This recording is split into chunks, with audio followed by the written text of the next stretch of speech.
It was one of the most complex, audacious military operations in decades. But how did US Special Forces take the Venezuelan President Nicolás Maduro in the dead of night?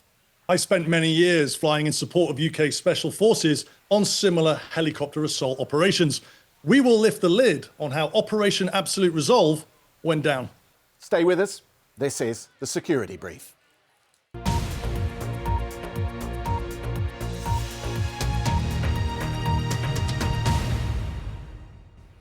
Well, Mikey has been out of the country this week, but he's been doing an awful lot of work breaking down this operation. And there's an awful lot to it, Mikey. So where do you want to begin? Christian, hi. Yeah, well, for me, there are three key elements. I'm going to call them phases, if you like. Phase one was the massive collation of intelligence. Phase two was all about suppression of enemy air defense, called SEAD. And then phase three was the helicopter force assault on Maduro's compound. OK, well, let's start with the intelligence. Where does that come from? Yeah, correct. Intelligence is absolutely critical to any kind of these type of operations. Called the Night Stalkers. The Night Stalkers are the 160th SAW Special Operations Aviation Regiment. And it all starts with the collation of intelligence. And intelligence comes, for me, in three key forms. Let's take the first, which is human intelligence or HUMINT. And that's basically informants or assets.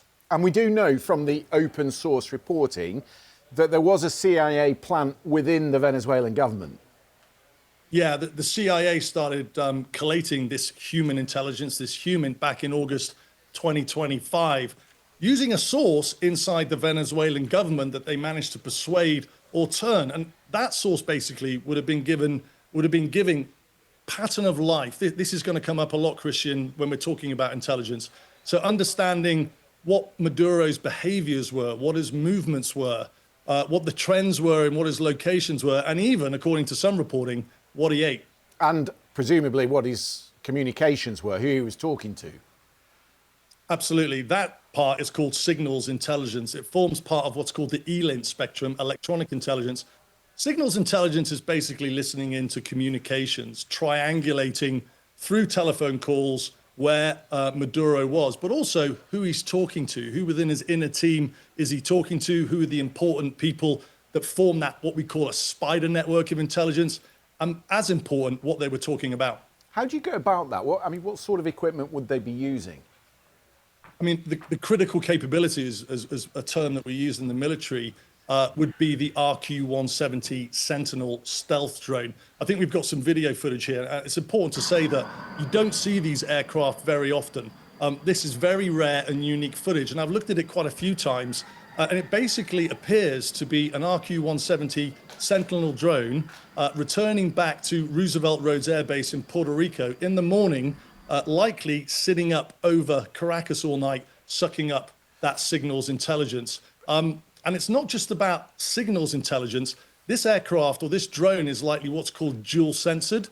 So it's got the ELINT side, the sensor that can listen into signals intelligence, but it's also highly likely got something called imagery intelligence capability, which is effectively electro-optical cameras that can look in daylight and also thermal imagery. Let's just take a look at an artist's impression of the RQ-170 because there isn't a lot of footage out there. This is an artist's impression. I think what's really key about this is it's called a dual sensor platform. I don't know it's a dual sensor platform, but when I was operating inside Iraq, the Predators had dual sensors on it. So it would surprise me if the RQ-170 didn't have dual sensor. So it's got the ability to have the signals intelligence piece, so listening to those communications that we spoke about, but it'll also have other sensors on it that allow the ability to look. So you're talking about electro-optical cameras that can zoom in by day and then thermal cameras that can track activity at night. OK, so that's the intelligence picture. You've got his movements that have been tracked over several months, which will be passed on to the special ops team that have to carry out this operation. But that brings us to the next part of this, and that is getting in. Phase two. The main obstacle faced by US forces in terms of what is the biggest threat to their air assets, whether that's drones or aircraft coming off the carrier, is called the S-300 missile system. Let's just take a look at a mock-up, a graphic, 3D graphic of that. The US went about taking these out so they could get or reduce the risk of putting elite forces in. Now, this S-300 missile system, it's made by Russia, and it's got an incredibly powerful radar to identify a flying target at considerable range. So it's a critical capability that the US would be going after. And what do you know, Mikey, about how they were hitting or targeting these missiles? Right. So, we spoke about a month ago, we spoke about the buildup of military capability, the USS Gerald Ford aircraft carrier, the largest aircraft carrier in the world. That carries an aircraft called the F-18 Hornet, and the specific version that would be tracking these missiles is called the Growler. Now, the Growler has two capabilities. It's got a jamming capability, we can see here on the screen. It's got a jamming capability on it, which allows it to interfere with the S-300 radar system, giving the radar erroneous sort of target tracks. But the other key bit is it carries on its pylons a missile called the AGM-88 HARM missile. That's an anti-radiation missile. And what that does is, we spoke about this really powerful radar in the S-300, and you think that's advantage because it allows the range of its targets that it's tracking, identifying, to be quite long. But the disadvantage of that, Christian, is the fact that that radar is super powerful. So as soon as that radar's turned on, all of the displays and the sensors in that F-18 Growler will light up, and it will allow the weapon system operator in the back of that jet, that US jet, to be able to quickly target, identify the S-300, and then get one of those HARM missiles off the rail and down the throat of an S-300 operator. Right, so in a sense, that it turns into a game of cat and mouse. Yeah, so now you've got a situation where, if the S-300 operators turn its radar on for too long, they're going to get a lock from that F-18 Growler, and they're going to have a HARM missile looking at them. So there's obviously been some form of cat and mouse game where eventually the operators have deemed it too risky to turn the radar on, and then eventually started to try and evade. And you know about this personally because you have flown with these HARM missiles. Right. It was a very unique operation that I was a part of in the mid-90s in Bosnia, based in Aviano Air Force Base. And I got invited to fly with the US Marine Corps Moondog Squadron. Now, they were flying what's called an EA-6B Prowler at the time, which was full crewed. The F-18 Growler has taken over from that. But effectively, we went over on a mission in Bosnia, and we were looking for those surface-to-air missile systems using exactly that process of looking out for the radar to be turned on to launch the HARM missile on them. As it happens during that mission, no radars did turn on and no HARMs were launched. So again, Christian, about a month ago, one of the really interesting things we spoke about was that US Special Forces capability buildup off the coast of Venezuela. I think we can take a look just at a couple of pictures here, just to give the viewers an idea of what we're talking about. That there is the MV Ocean Trader.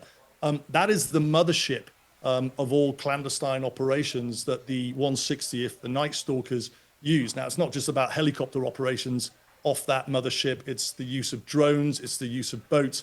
But that effectively is the center of gravity of all force projection that US Special Forces will do, especially in an operation like this.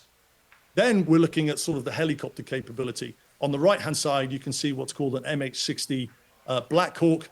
And then the real key piece in all of this was the MH-47G Chinook. They were launched from Ocean Trader, and that sort of special forces capability buildup, that's effectively the critical capability that allowed them to do this. What we can see on screen here, Christian, that's the MH-47G Chinook. This is a supremely capable helicopter. It's based off the original, which is a Chinook, but it's got additional capability on there. So we're looking at terrain following and weather radar. Now, when you're flying at night, I've done this many times on night vision goggles, you're flying low level, so around 200, 250 feet.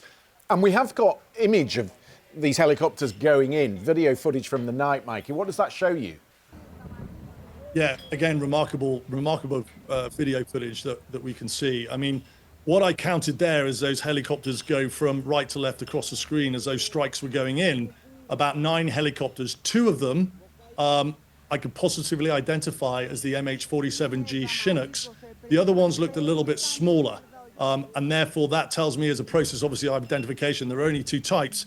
The other 7 were the MH-60M Black Hawks. Right, okay. Now, you've obviously flown on some of these missions. What sort of threats are they facing as they head in over that low terrain? The most significant threat that I would look at for intelligence estimates before any mission like this was what's called the MANPAD threat, the man-portable air defense. Effectively, it's a shoulder-launched missile. We've got a picture here. Let me show you what I'm talking about. This is the Russian-made SA-24, NATO codename the Igla. Now, Venezuela bought 5,000 of these shoulder-launched missile systems in 2022. Now, if I knew that as a pilot planning this, it would put the fear of God into me, because these systems they're literally attached to soldiers. They're really hard to identify. Even if you do identify them, they're really hard to track and take out. And if you've got 5,000 of those in country, that is a considerable risk on threat. I guess at that level, you're, several hundred feet off the ground. You're looking out for power lines as well, right? Right. So, everyone's heads out. Everyone's looking at what the MANPAD threat's going to be. We're told there's 5,000 in country. And then you take your eye off the ball for 1 second, of what's called the radar altimeter, which gives you a really accurate reading of your height, or you get an unanticipated bit of high ground, or there are wires, that can become a significant threat as well. We used to call that CFIT, controlled flight into terrain. And that was equally as much of a threat as the MANPADs were. What about the other military targets? Because it wasn't just the compound itself that was the focus. Right. Other military targets. So again, softening up that area was hugely important. I think we can go to a 3D graphic of a map and then going into what the topography looked like. What you can see here are the main target, which was Fort Tiona. That's a military compound tucked up near the mountains where Maduro was eventually located. You got La Cola Air Base, which had anti-aircraft units based there.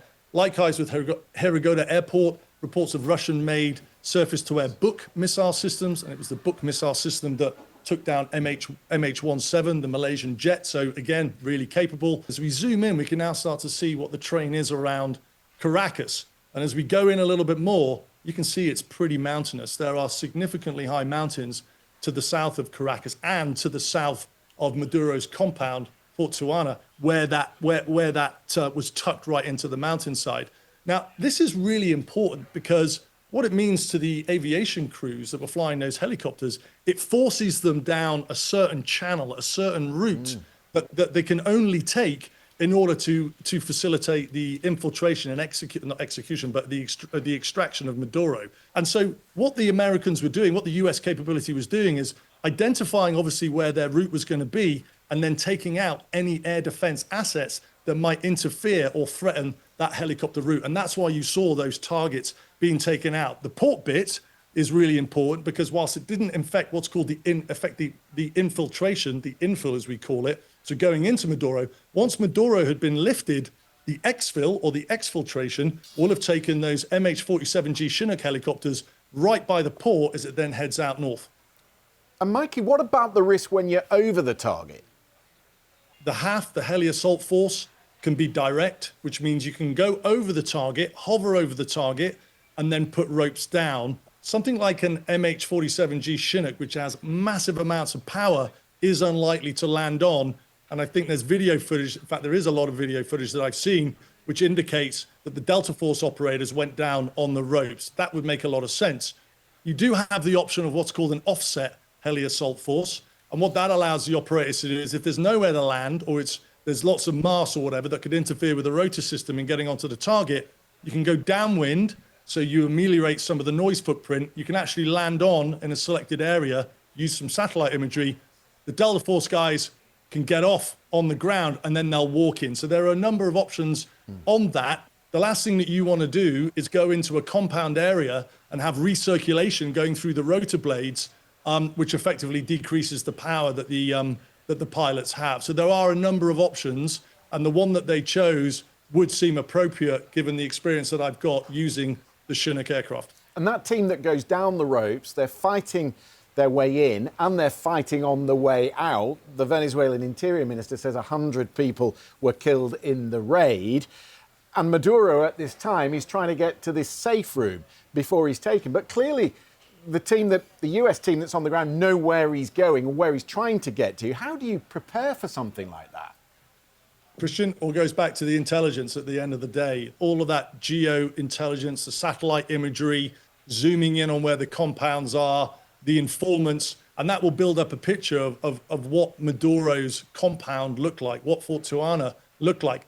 The US Special Forces, 160th, then made a mock-up of that and conducted what's called CQB, which is close quarters battle. That's effectively using C4, it's using blowtorches to get in through doors, to blow down gates, get into that compound, and they will know every single square centimeter of that compound. Bearing in mind it's at night, the operators are on night vision goggles. They will need all of that intelligence to allow them to be able to track where they need to go, where the location of Maduro is, where he may be going, if he's going into a safe house, and get there quickly and efficiently. And all of that intelligence allows them to train and practice for that months before the actual event.